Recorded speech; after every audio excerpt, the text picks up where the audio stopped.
Now, if you've got a case of the Sunday scaries, then have we got a long-term cure for you? It's called the 4-Day Work Week, and a new Aussie trial has proved it to be a raging success.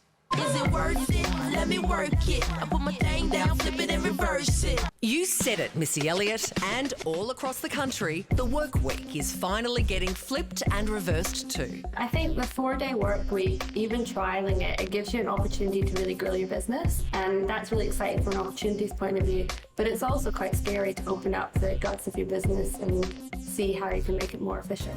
The new approach, a 4-day work week with a 100-80-100 rule. That's 100% of the pay with 80% of the work time at 100% productivity. Because we want to try and make up that time, we're constantly looking at ways to do that. And 20% shorter meetings, there is a cost, and the cost is you really have to focus. You really have to make those 4 days work. Experts from Swinburne Uni have been following a group of 10 different Aussie organisations like Lauren and Matthews, trialling the refreshed work week. One of the key measures of success, productivity. Turns out they are, Brittany. A new report shows productivity actually improved for 70% of businesses in the trial and stayed the same for the remaining 30% despite the reduced hours. Employers rated the trial's success as an average of 9.25 out of 10. 4 of the businesses adopting the 4 days permanently, the others extending the trial. Sick leave just dropped away. We had a 37% drop in people taking days off. And I think that's just because people felt really recharged. Having the 4-day work week is an opportunity to think, okay, what do households actually look like now? How can single mums thrive in a working condition? How can the dads support their kids and start taking on some of the labour? So, is the 4-day work week the future? And will it cure our collective Sunday scaries? Well, here's futurist Chris Riddell to take a look into his crystal ball. Chris, is this the future of work?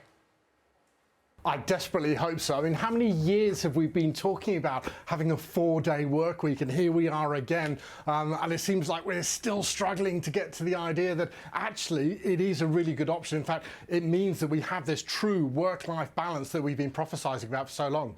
OK, Chris, can you see any reason why this wouldn't work for all businesses and television shows? I don't know. I mean, I think theoretically we could replace everyone with these artificial intelligence, virtual robot type products, even if they're in television. But the real reason of why we worry about this is it's our fear of change. Organisations, businesses are built on people being in offices. And if they're not there, we still get very worried about whether people are actually productive or whether they're manipulating the system or not.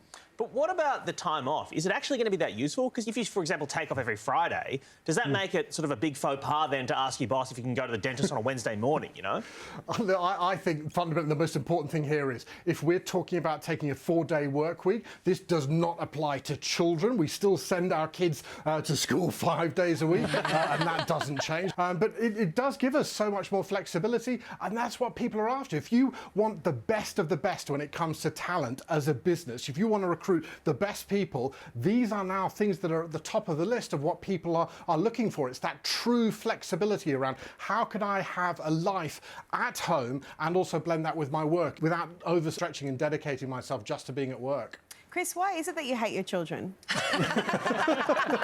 And nobody's saying we hate them. We just need time. We need time.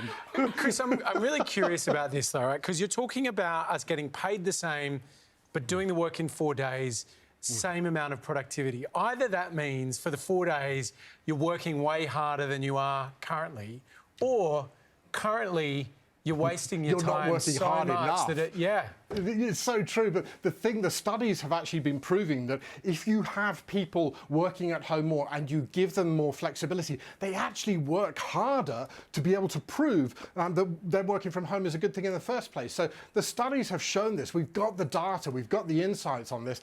I actually believe that Australia is going to be one of the first countries to start to look to make this law and make it so it's almost mandated. And I think if you look at how we are as a country in Australia, it's almost illegal to be in the office after 4 o'clock. We're one of the few countries where we really do love having that work-life balance. I'm sorry, Chris. I think our boss is cancelling the interview. Yeah.